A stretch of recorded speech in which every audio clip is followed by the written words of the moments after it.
The cameras blinked. Grainy, colorless ghosts moving across pixelated squares. My old office still had the mahogany desk I custom built in '03.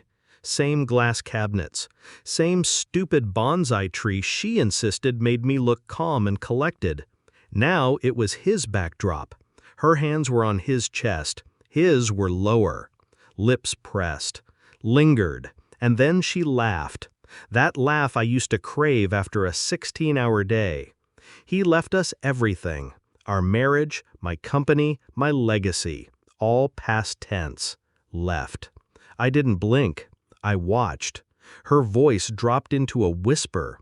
The mic barely picked it up, but I'd trained myself to hear weakness in silence. Too bad his weakling son is next. Then a sound, a sharp slap, a whimper. My son's face, just for a frame, flashed on the side camera as he stumbled backward. I dropped the mop and just stood there.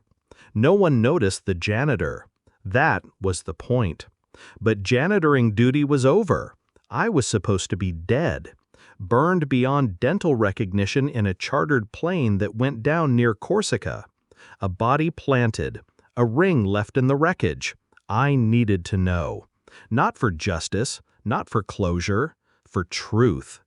Grief makes people honest, or it makes them greedy. Turns out, the former best friend I once called brother didn't even wait 2 months before filing to merge his company with mine. My company. The one I bled for while he played golf with my wife. I built it from nothing, coding late into the night while she massaged my shoulders, pitching to empty rooms, selling dreams before they had names. She cried at my memorial, wore black for 3 weeks, then red, then diamonds, then him. My son was the only reason I stayed gone as long as I did. But tonight changed everything. I watched patterns. Every Friday, she had lunch at the same corner table in the executive lounge, alone. Or so she thought. I took the garbage out through that hallway. Twice she stared into the distance, mouthing words I couldn't hear.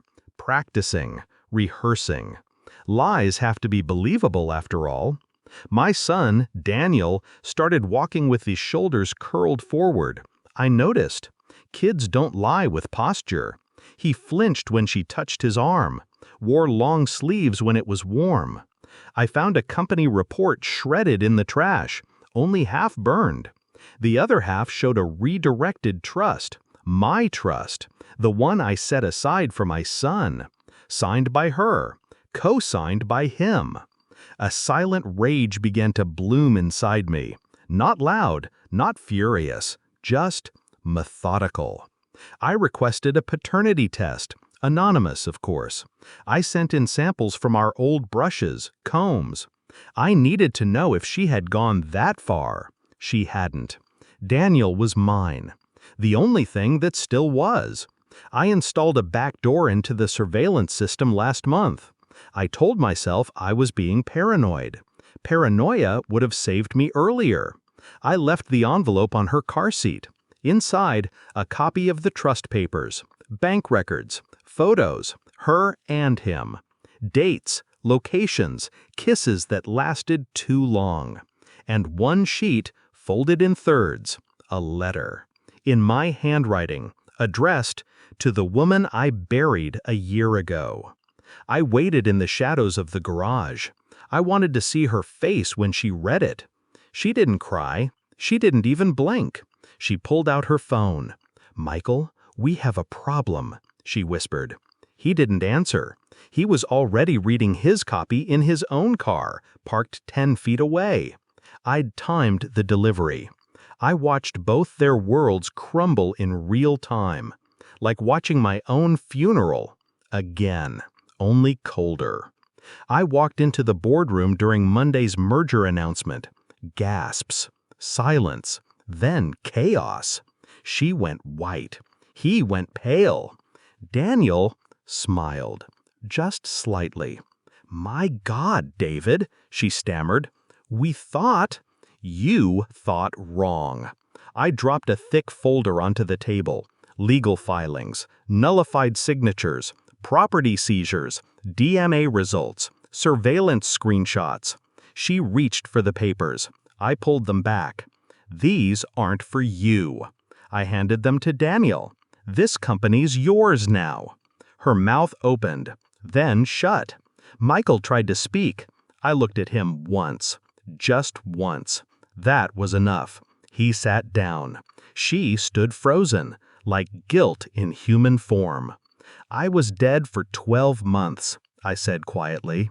But you've been dead longer. Then I walked out. They say revenge feels hollow.